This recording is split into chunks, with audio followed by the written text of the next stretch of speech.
vamos a ir un poco con las primeras pinceladas de la actualidad geopolítica. No quería dejar de tocar el tema de Venezuela y la inminente, si se quiere, invasión de parte de Estados Unidos, ¿no? Pareciera que finalmente ya se está amenazando el régimen, podría ser. Vamos a ver un poco de eso. Ya se estuvo analizando bastante, vamos a reaccionar un poquito a lo que estuvieron analizando Laje junto con Rukauf, que es, bueno, eh, es una colaboración que nunca pensamos que iba a pasar, pero bueno, está bien. O sea, no lo digo por nada, pero a ver, son dos personas que no te las imaginabas en un mismo video, ¿no? Menos en un mismo podcast analizando un tema en conjunto. Pero está interesante. Así que vamos a ir con eso. Esperen que primero quiero agregar un poco de música para que no quede todo tan desabrido.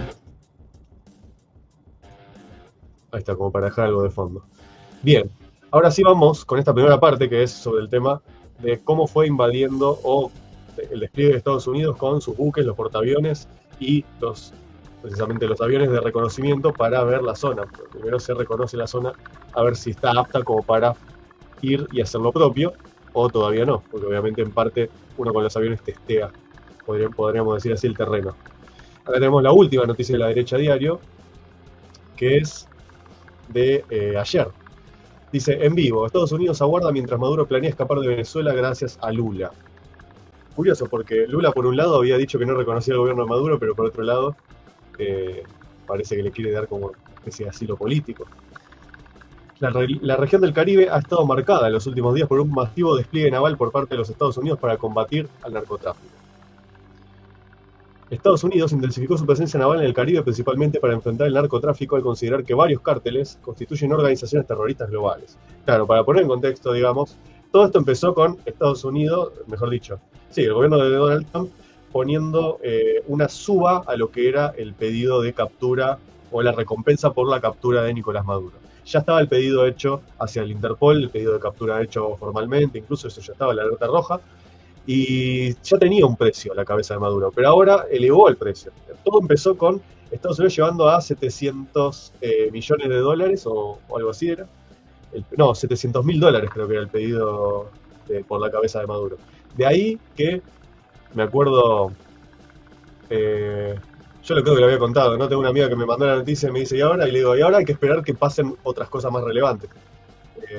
Le mando un saludo a Rocío si la está mirando. Eh, y le dije, bueno, ahora hay que esperar que venga algo sustancioso, no vale solamente aumentar, digamos, la recompensa por la captura de Maduro. Pero es muy probable que si hicieron eso, ese anuncio, sea precisamente porque iban a tomar acciones concretas. Bueno, ahora la están tomando, evidentemente, ¿no? Así que esto también se tiene que ver desde ese momento. Y a partir de ahí Estados Unidos empezó con un despliegue de armamento y sobre todo de invasión, por así decirlo, de las costas del Caribe, en América del Sur. Ya ni siquiera en su primerísimo patio trasero, que podría ser la zona de las Antillas, de Cuba, Dominicana, Honduras, etcétera, sino más bien de todo lo que está abajo, inclusive de Centroamérica, ya en esta parte del Cono Sur. A lo cual también se han sumado voces apoyando que Estados Unidos intervenga, entre los cuales la Argentina. Vamos a verlo ahora en un momento. Dice, el régimen de Nicolás Maduro respondió al despliegue con fuertes críticas, denunciándolo como una amenaza de soberanía venezolana y un intento de presión militar encubierta. Francia se suma a Estados Unidos en el Caribe para intensificar la lucha contra el narcotráfico. Claro, todo esto también cuando Estados Unidos decide nombrar a Nicolás Maduro como el jefe de, ya no de una dictadura o ni siquiera una asociación ilícita, ya directamente de el cártel de los soles, ¿no? El cártel narcotraficante de los soles. Que curiosamente, ¿por qué se llama los soles? Precisamente porque tiene que ver con los soles militares de las camisas. Entonces, ¿por qué? Porque básicamente es un cártel que se constituye a partir de militares del régimen venezolano. Dice, en medio de las crecientes tensiones con Venezuela, Francia anunció el fortalecimiento de su presencia naval y operativa en el Caribe. Recordemos que está la Guayana francesa en Sudamérica, junto con Surinam y con Guyana. Son los tres países que son una especie de zona gris media rara dentro del continente, del subcontinente. Del continente, digo. enviando buques a su territorio de ultramar, ahí está, en Guadalupe, reforzando la vigilancia y la cooperación internacional para combatir las redes de narcotráfico, especialmente el cártel de los soles. Esta medida se alinea con el despliegue militar estadounidense en la región y busca proteger los territorios franceses como puntos vulnerables del tránsito hacia Europa, mientras Caracas interpreta la presencia de fuerzas extranjeras como una presión diplomática adicional. Bueno, Operación Imeri, Brasil y el rescate secreto de Maduro. Según un medio especializado, DefensaNet, el gobierno de Lula da Silva habría evaluado en 2025 la llamada Operación Imeri, un plan secreto para evacuar al dictador Nicolás Maduro en caso de un ataque de Estados Unidos. La iniciativa contemplaba un corredor marítimo con buques de la Marina brasileña o una infiltración aérea con un KC-390 de la Fuerza Aérea, aunque generó divisiones internas en las Fuerzas Armadas y la advertencia de Washington de imponer sanciones si Brasil intentaba proteger al mandatario venezolano. Claro, creo que la respuesta de Washington fue suficiente para que, al fin y al cabo, Lula terminara por no reconocer la autoridad de Maduro. En Venezuela, ¿no? Venezuela refuerza operativos navales y terrestres en medio de tensiones con Estados Unidos. No olvidemos también un detalle no menor. Brasil es el país que terminó vetando el ingreso de Venezuela del BRICS. Que no es menor eso. No es menor. Porque Brasil, más allá de que esté Lula en el gobierno y siga Maduro en el poder, la realidad es que cuando estaba Chávez, Brasil siempre trató de aprovecharse de la bondad de Chávez y al mismo tiempo de utilizarla para opacarlo o para dejarlo en la sombra, ese liderazgo. Más allá de que igual no era una amenaza para Brasil el liderazgo chavista, porque más allá de la retórica, no tenía un sustento económico, o por lo menos no tenía la seriedad económica de cuál es el rumbo que se quiere trazar para Venezuela, por lo cual Brasil lo tenía mucho más claro, estaba mucho más aceitado, mucho más industrializado. Venezuela básicamente fue un régimen típicamente, podríamos decir, oligárquico, que vivió de la renta extraordinaria de un recurso extraordinario, con lo cual cae el precio de ese recurso extraordinario, se terminó el modelo. En cambio, Brasil venía con el pasar de los años, pero sacándonos a nosotros el mercado de todas las industrias que nosotros quebrábamos por idiotas, digamos. Todas las industrias que Argentina terminó quebrando por idiota, porque, primero, Argentina tuvo épocas que se protegió mal, y después cuando se tuvo que abrir también se abrió mal. Entonces, acá somos una máquina de hacer mal las cosas, de entrar tarde o de hacerlo a medias, y realmente no supimos aprovecharlo en el momento histórico. Brasil lo supo aprovechar mejor. No venía de una situación mejor que la nuestra, pero terminó equiparando por eficiencia, digamos, ¿no? Mientras nosotros caemos. Eso también es un aspecto no menor para analizar. Buenas, Onyx. ¿Cómo le va, señor? Escuchando desde el club. A Francia no le interesa perder su posición ahí. No, claro, Fede, porque fíjate todo lo que Francia anduvo hinchando con el tema del Amazonas. No es, uno dice, Francia por cuestión ecologista. No, es una cuestión territorial. El actual general jesuita Arturo Sosa es de la pequeña Venecia o Venezuela. Sí, muchos no saben que el término Venezuela en realidad viene de eso, ¿no? Me parece que el cártel de los soles es por el sol jesuita. Y mira, no me extrañaría a esta altura que estén metidos incluso ahí los jesuitas. Bueno, a ver, si ellos estuvieron igual con el Banco Ambrosiano, que el Banco Ambrosiano es un banco que lava dinero del narcotráfico también, con lo cual no debería sorprendernos en absoluto. El almirante de la flota de Estados Unidos, el gran maestre de la Orden Constantiniana de San Jorge, y es Borbón, 2 Sicilias y el apellido de la madre es Chevrolet. Sí, esa es la que mencionaba la otra vez, me acuerdo, en el último estreno, si no me equivoco. Después tenemos que hacer un especial con las órdenes del Vaticano. Hay mucha tela para cortar. Muchas gracias, Gaucho, por estar ahí también. Bueno, Venezuela refuerza operativos navales y terrestres en medio de tensiones con Estados Unidos, dice, ¿no? El ministro de Defensa de Venezuela, Vladimir Padrino López, el famoso Padrino López, anunció un ambicioso despliegue militar que incluye buques de mayor porte, drones y más de 15.000 efectivos de aguas del Caribe y zonas fronterizas con Colombia, especialmente Táchira y Zulia, como parte de la llamada Operación Relámpago del Catatumbo. Este operativo alcanza también el lago de Maracaibo y el Golfo de Venezuela, con patrullas navales reforzadas, inferidos como una respuesta directa a la reciente movilización de 3 destructores estadounidenses en el Caribe. Bueno, le deseo mucha suerte. No lo tengo acá, pero si alguien me lo quiere pasar, lo tiene a mano, estaba el video del dron, el dron de Venezuela. Que bueno, qué sé yo, decir, como decían en el video, ¿no? En los comentarios, lo peor es que trataban de ser serios. Dice, salvavidas de plomo, Irán apoyó al régimen de Maduro. Claro. Luego de que Estados Unidos destruyera sus capacidades nucleares con un ataque de 7 bombarderos B-2 Spirit, el régimen terrorista iraní respaldó con un firme apoyo al narcoterrorista Nicolás Maduro ante las amenazas militares de Trump. Bueno, los cancilleres de Venezuela y Brasil habrían conversado sobre un plan de fuga, bueno, eso ya lo habíamos visto. Vamos a ver esto. Desde Perú aseguran que Maduro busca escaparse de Venezuela. El periodista peruano Jaime Bailey denunció que Nicolás Maduro planea huir de Venezuela con su familia rumbo a Nicaragua.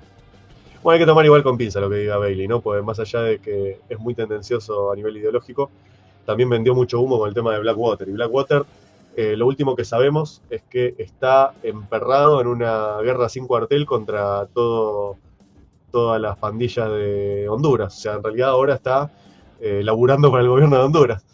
Así que, así como Wagner laburó para Mali y para Burkina Faso, tenemos a Blackwater del otro lado del mundo, ¿no? Del otro bando, laburando para Honduras. Fíjense que es un paradigma nuevo este, yo lo conversaba con Matías la otra vez. Este es un paradigma nuevo porque si nos ponemos a pensar, es la primera vez, o por lo menos son las primeras veces en la historia, que se utiliza un grupo privado para lograr lo que supuestamente el Estado debiera lograr, ¿no? Ejercer control soberano sobre el territorio y mantener, digamos, la seguridad pública. Bueno, después el youtuber kirchnerista Michelo está listo para dar su vida por Maduro. El influencer kirchnerista Michelo, radicado en Caracas y cercano al oficialismo chavista, se alistó en las milicias bolivarianas convocadas por Nicolás Maduro. En medio de la creciente tensión militar con Estados Unidos, si se alistó, bueno, qué sé yo. Que empiecen las apuestas, ¿no? Estas milicias, compuestas principalmente por campesinos, buscan apoyar a la Fuerza Armada Nacional Bolivariana, FAM, frente a la operación militar estadounidense en el Caribe, centrada en combatir el cártel de los soles. Michelo anunció su decisión a través de las redes sociales de la FAM, comparándose con el Che Guevara, defendiendo a otro régimen asesino como el de Maduro.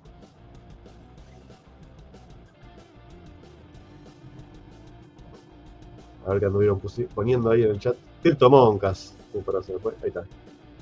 No. Cryptomonca, muchas gracias por estar ahí. Like para Oxy. Soy un gordo, no pasa nada hasta que no vea como mínimo unos scat lanzados. Mirá, yo tengo mis momentos. Yo honestamente no creo que Estados Unidos haga todo este despliegue para que no pase nada. O sea, algo busca. Ahora, si el no pasa nada significa que el mundo no se terminó, y bueno, no, nunca va a pasar nada. Esa es la eterna discusión, ¿no? Con esos dos bandos. La plata del narco y de las mafias la maneja el sistema bancario de Suiza. Suiza de la Guardia del Vaticano y su caja. Sí, claro, sí, tal cual. Sí. Bueno, por eso ahora cuando se dice que tal lugar de tal o tal lugar de tal país es la Suiza de tal país, no se está halagando a esa parte, ¿no? El banco de los bancos está en Suiza, sí. No puede salir del personaje, Michelo. Y se va a terminar comiendo el personaje, ese es el tema. Si realmente termina haciendo lo que dice, bueno, no le va a quedar mucho tiempo de vida, va a morir joven. Oxy, ¿qué opinión te merece la derecha a diario? A ver, la derecha a diario me parece que es un medio, tiene su tendencia, claramente, y tenés que saber leerlo entre líneas más allá del titular, porque el titular obviamente que hasta lo usan con humor. O sea, un poco, yo creo que la derecha a diario es un poco una de las tantas consecuencias de la escuela crónica, ¿no?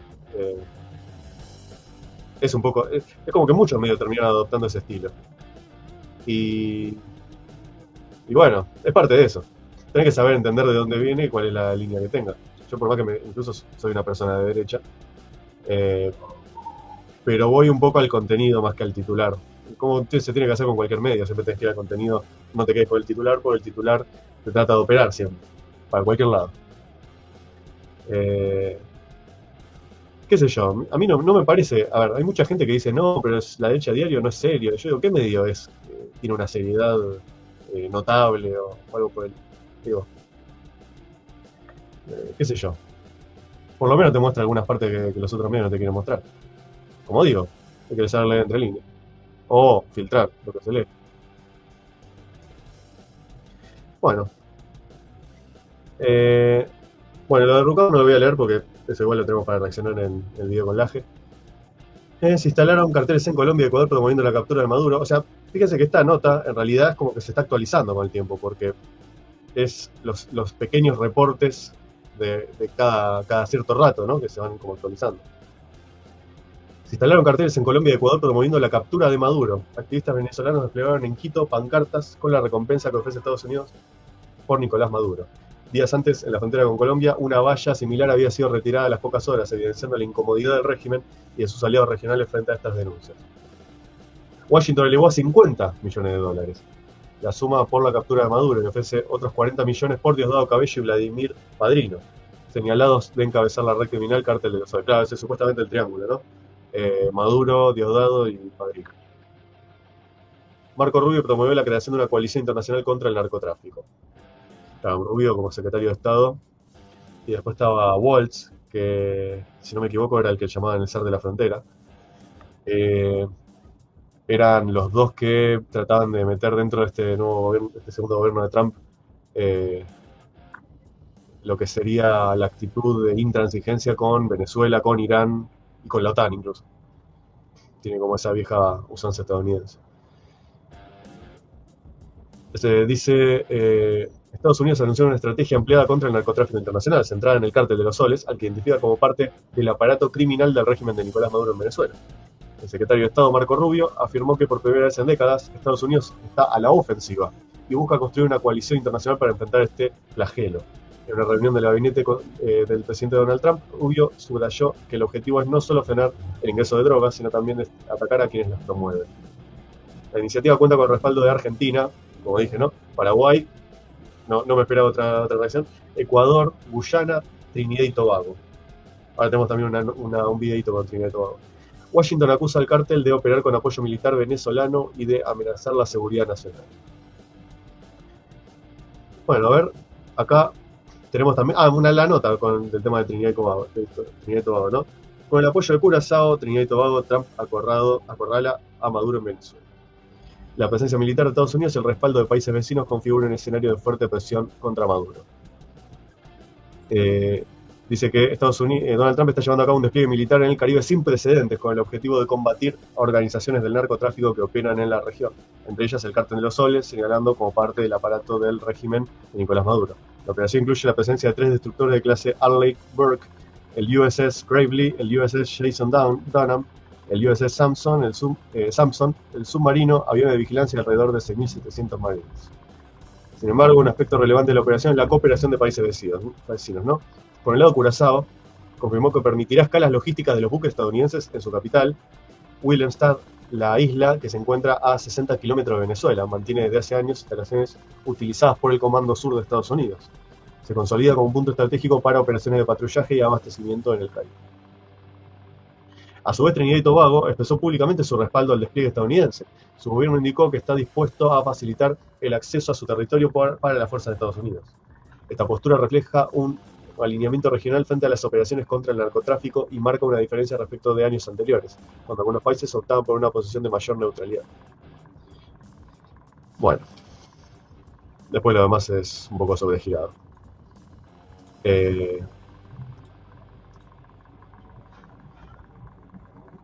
Yo igual creo que hay que tener en cuenta una cosa, ¿no? También con el tema de la acción militar y lo que se empezó a mover de parte de la Secretaría de Estado.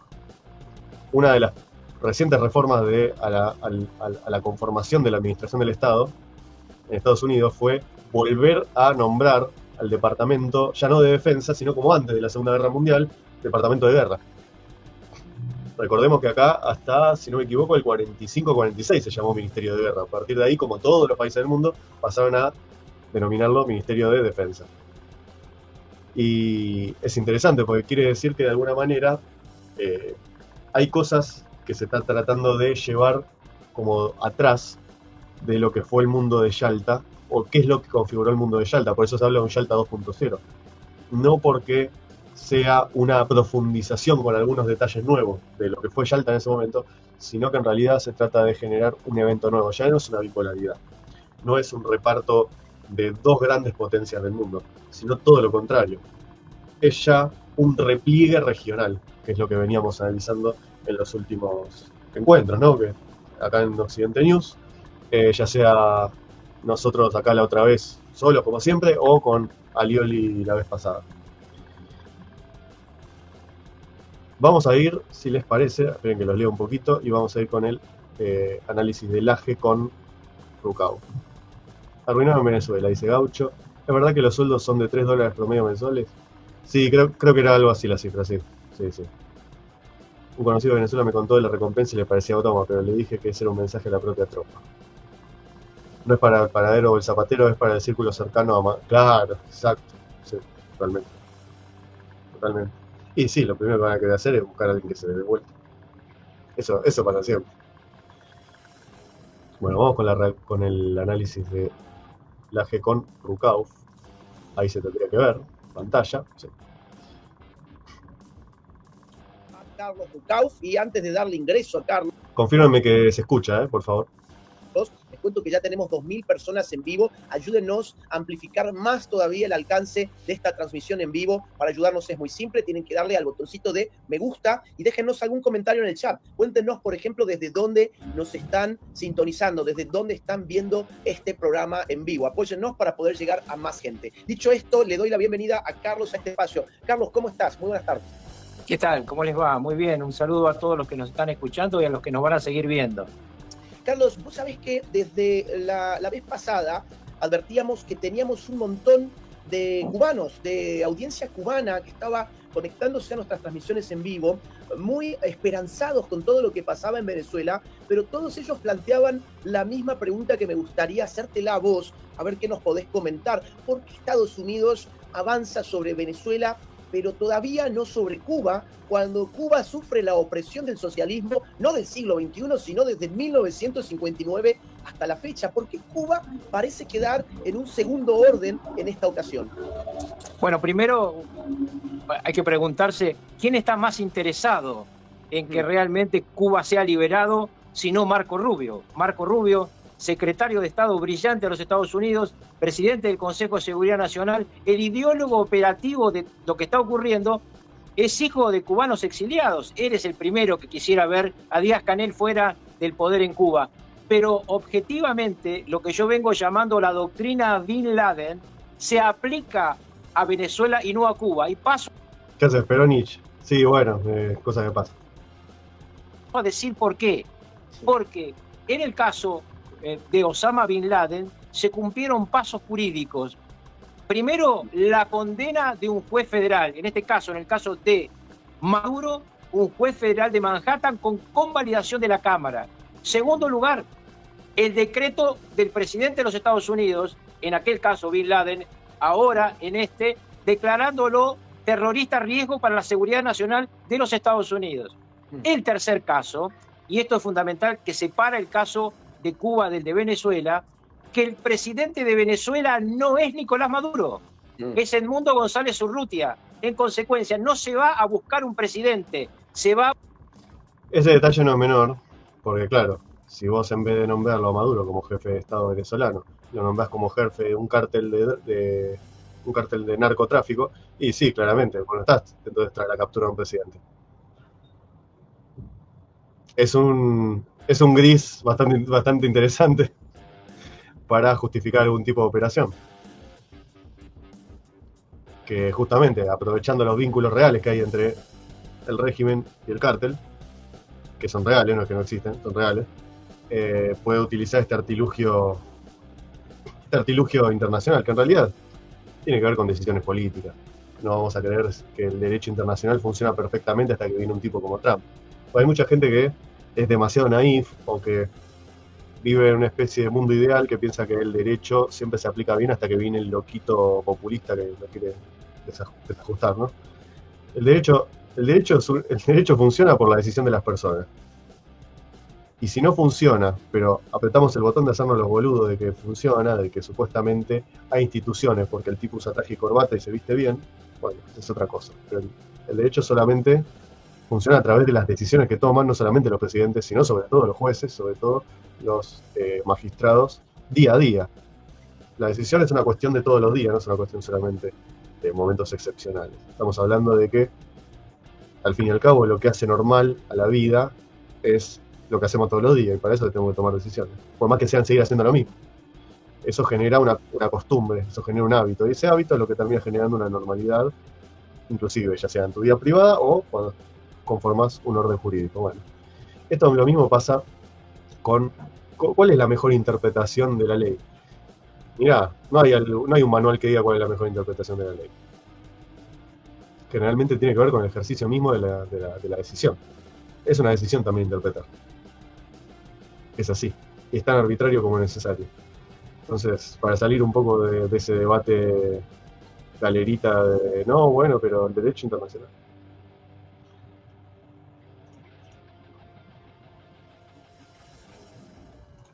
No es captura ni magnicidio. Siga, Donaldo. La excusa perfecta. Y la verdad que está bien aplicado el recurso ahí. Pero hay otra cosa que es interesante. Fíjate que una cosa es hablar de la captura de Bin Laden y otra cosa es hablar de la captura de alguien en el patio trasero de Estados Unidos. El tema del patio trasero también es algo, es todo un tema de análisis, porque mucha gente está de acuerdo con que Rusia reafirme su patio trasero en el Cáucaso, pero después es la misma gente que no está de acuerdo con que Estados Unidos lo reafirme en el suyo. Y al revés también, ¿eh? Hay gente que está de acuerdo con que Estados Unidos reafirme su control del patio trasero, pero cuando lo hace Rusia, no, está todo mal. Bueno, decídanse, muchachos, ¿le gusta que una potencia reafirme su patio trasero o no? ¿En qué quedamos? Buscar a un terrorista y puede ingresar Estados Unidos a Venezuela porque el presidente Edmundo González Urrutia lo autoriza. Hoy Pat Bondi, fiscal general de los Estados Unidos, realmente una figura clave en la administración Trump, presentó la sentencia del Mayo Zambada. Y en esa sentencia, Pat Bondi dice que Maduro, por confesión de Mayo Zambada, es quien utilizó otros cárteles y otros países para llegar al territorio norteamericano. Entonces se da ahí exactamente lo que llamo la doctrina Bin Laden. Estados Unidos está en condiciones de entrar a Venezuela y no a Cuba. Pero, para los amigos cubanos, yo les quiero recordar una vieja idea de mi amigo Henry Kissinger. Kissinger tenía la teoría del dominó. Decía, para esos amigos, ¿no? ¿Para quién quiere enemigos, no? Con esos amigos. Se cae un país y atrás se caen sus socios. Bueno, atrás de la caída de Maduro se cae la única financiación que tiene la dictadura cubana. Entonces, muy importante para nuestros hermanos cubanos que están esperando la liberación de su pueblo, que rápidamente caiga Maduro. Carlos, ¿en qué consiste hoy la relación entre Cuba y Venezuela? Porque hay voces que dicen que hay enorme dependencia de Cuba respecto de Venezuela, pero por otro lado, cuando uno analiza los números, ve que el desgaste económico en la relación entre ambos países se ha ido profundizando en los últimos años. Por ejemplo, el comercio entre ambos países en el año 2014 generaba 7.000 millones de dólares. Actualmente el comercio entre ambos países genera apenas algunos cientos de millones de dólares. Ahí habría que hacer también un comentario sobre el tema puntualmente de Cuba. ¿Por qué? Porque, por supuesto que yo soy de los que opina que Cuba tendría que librar de quizá la dictadura más... No, quizá no, la dictadura más longeva de toda Latinoamérica. Pero la realidad es la siguiente. O sea, que eso está fuera de discusión. Por lo menos para lo que pensamos más o menos así. Pero por otro lado, hay que recordar que si Fidel Castro tomó el poder en Cuba, más allá de los errores de Batista, que uno de ellos fue haberle perdonado la vida. Esto lo dijo el presidente boliviano cuando lo tenían encarcelado el Che Guevara. Dijo, yo no voy a cometer el mismo error. Estuvo bien. Pero sí lo cometió Batista. Batista, que en Cuba lo acusaban de que era un tirano, un dictador sangriento, tuvo garantías constitucionales con Fidel Castro, fue indulgente y hasta lo liberó. Le perdonó la vida cuando en realidad tenía que haberlo fusilado con una venda en los ojos directamente. Y cobrándole a la mujer la bala en México. Pero la realidad es que, más allá de los errores de Batista, quien ayudó a que los cubanos, los barbudos, tomaran el poder en Cuba, fue la CIA y fue Kissinger, de hecho. Porque había todo un lobby que quería desmantelar todo el tendido protoindustrial o protocomercial que tenía Cuba, que no era una isla miserable, como sí es ahora Cuba. Cuba era una isla que por lo menos tenía una proyección bastante interesante para ser una isla. Y tenía números más que interesantes. Digo, estudien un poco la historia, vean quién fue Batista. Batista tenía un perfil militar muy parecido al de Perón, de hecho. Era un militar nacionalista, reformador social económico, fomentó la alfabetización. Trató de reformar el interior de la institución militar también para modernizarla. Y el problema que tuvo fue que precisamente cuando los barbudos trataron de tomar el poder, el que sufrió un embargo en la compra de armamento para defender la isla fue él. Pero esto no pasó solamente en ese momento, y el embargo fue mediante buques estadounidenses. Pero había una cuestión de, bueno, Kissinger siempre defendió los lobbies de grandes empresas estadounidenses que veían que muchas de ellas, por más que tuvieran inversiones en Cuba,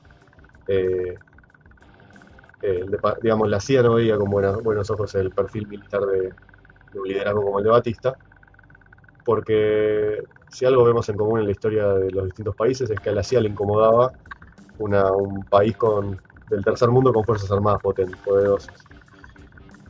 De hecho, por eso después le incomodó la Venezuela de Marcos Pérez Jiménez, que se alió con la oposición comunista y socialdemócrata para tumbarlo. Militar nacionalista también, reformador. Llegó a una Venezuela con un bolívar que estaba casi a $2, estaba casi a $2. Casi 2 bolívares el dólar. Una relación muy cercana, muy apreciada la moneda venezolana de ese entonces. Y ese gobierno próspero de 10 años fue tumbado por una oposición que era de guerrilleros que simulaban amor por la democracia y comunistas. Y después se generó el bipartidismo venezolano que llevó como crisis política perpetua a todo lo que vimos después a finales de los 90. O sea, las relaciones con Cuba, de Venezuela con Cuba, empezaron a partir del derrocamiento de Pérez Jiménez en el año 58 en Venezuela. Ayudado por Kissinger también y perpetrado por la CIA. ¿Qué otro gobierno tumbó la CIA?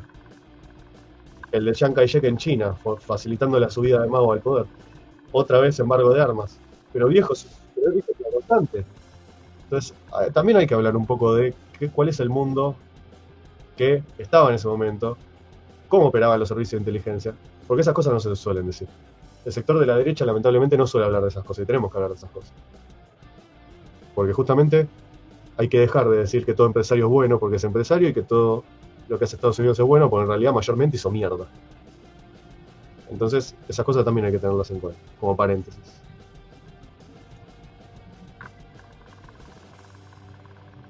La política de patria trasero de Richard Nixon, pero también lo va a hacer Rusia y China. Se abre una linda ventana. Claro, a Batista le pusieron sanciones a los puertos y sí. Exacto.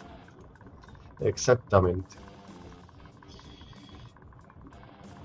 Vamos a ver qué dicen un poco más. En otros años eran muy significativos, ayuda humanitaria, médicos, recursos, petróleo sobre todo. Le llegaron a dar 100.000 barriles de petróleo diario, o sea, 2/3 de lo que necesitaba Cuba, 2/3 le venía desde Venezuela y actualmente, si mal no entiendo, son apenas 24.000. Es decir, ¿tanto necesita todavía Cuba de Venezuela o esa dependencia se ha ido aflojando con los años? Mi estimado Agustín, me has explicado, y le has explicado muy bien a todos los televidentes y oyentes, la situación blanca de la relación. Pero lo que está dándole combustible en dólares a Cuba es lo negro, es el dinero del narcotráfico. Por eso digo, una vez que se desmantele Venezuela... Como Corea del Norte, también pasa exactamente lo mismo. Va a aparecer cómo hay una complicidad de Cuba en el blanqueo del dinero del narcotráfico. ¿Por qué todos estos personajes, cuando dicen sus colaboradores que se podrían exiliar, siempre eligen Cuba? Porque ahí está la plata, que ellos mandan en negro para la dictadura cubana y para tener sus propias cuentas numeradas dentro de Cuba. Entonces, es muy importante comprender que así como Cuba fue el huevo de la serpiente, de donde sale todo este drama latinoamericano, yo recordaba que cuando era vicepresidente de Menem, la única dictadura es Cuba, y de la ideología cubana, de la perversión de Néstor Kirchner, de Lula, de Chávez, de Correa y de tantos otros cómplices, bueno, estos 20 años de desastre en América donde todos los pueblos fueron hambriados. Pero es muy importante explicar entonces que la dependencia ideológica sigue existiendo porque el nivel de inteligencia de la cúpula venezolana es nada. Son realmente ladrillos. Los que ponen la cabeza son los cubanos, más aún. En la custodia personal de Maduro hay uno del grupo Wagner y hay un cubano, y ese cubano, te lo conté el otro día, es el que cuida, que hace el chef, como los viejos reyes. Hace probar la comida, ve que cocina, no sea cosa que lo envenenen a Maduro. Un detalle más y sumamente importante respecto a esto que preguntaste, tiene que ver con el comienzo de Maduro. Le vamos a contar a todos los que nos escuchan cómo llega Maduro a ser presidente. Muere Hugo Chávez y Cristina Fernández de Kirchner, presidente de la Argentina, hace un viaje relámpago antes que empiece las exequias. Y lo ve a Maduro y a Cabello. Y les dice, traigo el testamento del comandante. El presidente será Nicolás Maduro. Y si tienen alguna duda, le preguntan a Raúl Castro. Es decir, Raúl Castro y Cristina Kirchner fueron los valedores de que este chofer de ómnibus se apoderara de Venezuela y siguiera destruyendo mucho más que Chávez la realidad del pueblo venezolano. Por eso en las elecciones últimas perdieron en todos los distritos donde ganaba Chávez. Y una cosa más, Agustín y televidentes, cuando dice que va a mover 4,5 millones de venezolanos Maduro, pero si no sacó más que 3,5 millones de votos, ¿qué le van a dar armas a los de Corina Machado? Claro, es un gran peligro además, porque ellos venían desarmando desde el año 2012 al pueblo venezolano, temiendo precisamente ya desde entonces, estamos hablando desde hace 13 años atrás, una posible insurrección, darle armas a esa gente sería muy, muy complicado. Ahora, ha habido un reclutamiento el día de ayer y también... Yo tomé ese ejemplo cuando él hablaba de 4 millones y pico de personas. Yo te mandé un cuadro de Maduro aislado que tiene mucho que ver con lo que está ocurriendo en este momento, mi estimado. Ahí está lo que es un poco el mapita de la zona del despliegue aéreo de la costa venezolana del Caribe, ¿no? Agustín, ¿qué tenemos ahí en este mapa que estamos presentando? Primero, Venezuela, ya sabíamos que venía toda la flota, después veremos cómo se compone, pero ahora se suma, además de Guyana, desde el cual está preparado un ataque también sobre Caracas, se suma Trinidad y Tobago. Sí. ¿Y por qué Trinidad y Tobago es tan importante? Porque ayer ahí aterrizaron los F-35. Ustedes fíjense la ubicación en el mapa de Trinidad y Tobago. Ya no tiene que... ¿Sabes lo que es, no? Los F-35. Estamos hablando de lo top de lo top en materia de producción aérea estadounidense, digamos, de la tecnología occidental. Es de lo mejor que hay en términos de aviación. Volar el techo aéreo norteamericano desde Puerto Rico. Están ahí, a pocos minutos. Exactamente, a pocos minutos de vuelo un F-35 hacia el Palacio de Miraflores. Yo quiero pedirle disculpas a algunos venezolanos que me han escrito a partir de nuestra última charla y dijeron que yo estoy del lado de Guyana en el tema Esequibo. No, yo no me meto en esa discusión. Lo que dije es que en el momento que Maduro utiliza Esequibo como una falsa realidad nacionalista, es lo mismo que cuando nosotros, algunos militares usaban algo tan caro al sentimiento argentino como Malvinas para tratar de ganar prestigio, no de recuperar Malvinas. Bueno, lo que este bicho de Maduro hizo es eso, y lo que consiguió ahí es que Guyana, que no tenía una pertenencia ideológica cercana a Estados Unidos, por temor, firmara un pacto militar con Trump. Y por eso ahora ahí están los helicópteros Halcón Negro y ahí están las tropas aerotransportadas. Y el otro lugar importante a mirar acá es a Colombia y a Brasil. Porque esas dos puertas también se le cerraron a Maduro. Se le cerraron distinto. No es que de ahí van a venir ataques, pero de ahí no van a venir... Bueno, pasa lo mismo en el Cáucaso, podemos dar varios ejemplos de eso, ¿no? La misma dinámica. Pasa con, ya sea,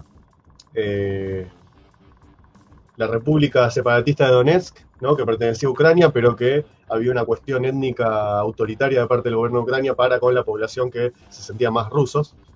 Bueno, obviamente, ¿qué hicieron? Firmaron con la Federación Rusa y ser una especie de satélite informal. Y lo mismo, del otro lado, podemos mencionar los casos de gobiernos que por el avance ruso, por el miedo que le tienen a Rusia, como Azerbaiyán, por ejemplo, y con las tensiones que estuvieron subiendo, como lo venimos analizando, deciden rápidamente hacer un acuerdo con Turquía.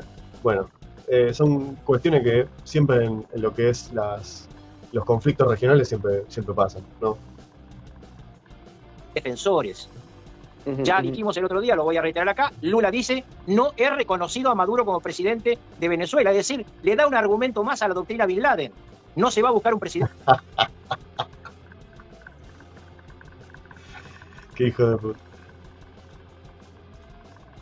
Se va a buscar un narcotraficante. ¿Y Colombia qué dice? Tiene una frontera porosa. ¿Qué hizo hoy Diosdado Cabello? Cerró la frontera. No, bueno. Sí, de hecho hubo acá, voy a poner en pantalla, ministro, esto es Globovisión. Ministro Cabello anunció la activación de la zona de paz número 1 entre los estados Zulia y Táchira.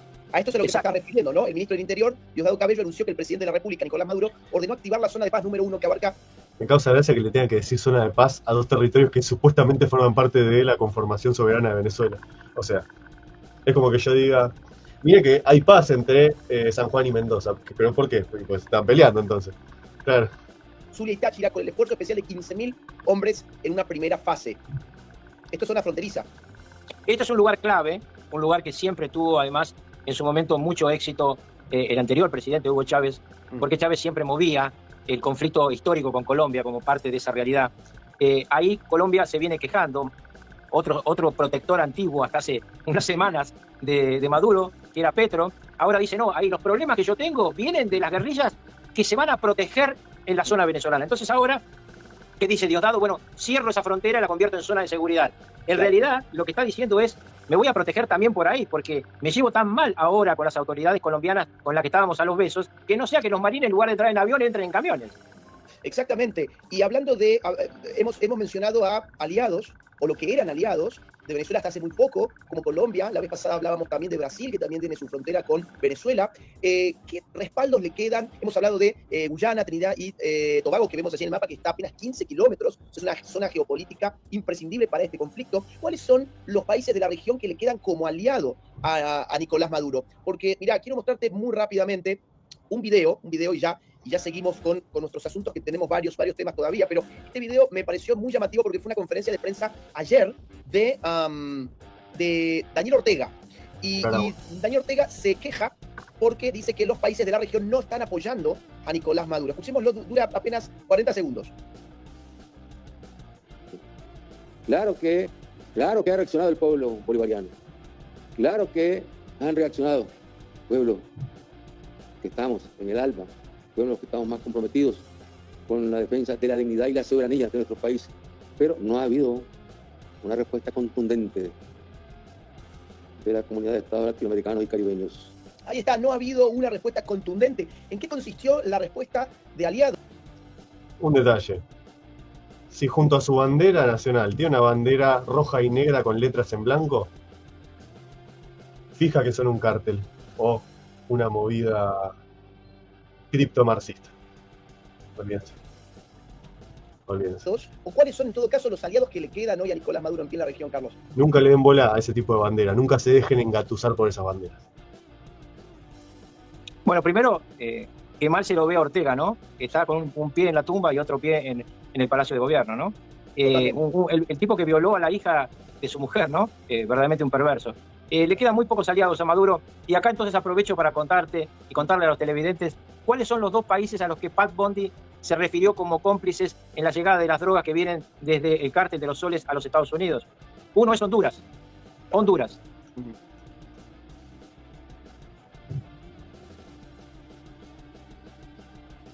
Uno escucha los discursos también en la ONU, no dejaba de pedir la quita de sanciones a Cuba.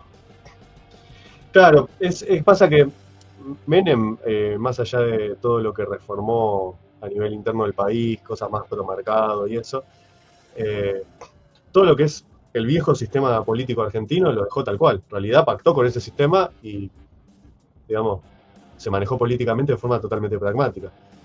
Y parte de eso era todo el sistema de Cancillería, que tiene una tradición de cómo responde ante votaciones que, ojo, a veces, inclusive las no vinculantes, sigue votando de la misma manera, y a raíz de eso precisamente le valió que la echen a Mondino. Pero bueno, un poco tiene que ver con eso.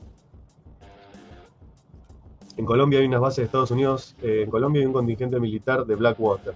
Ahora, en este momento.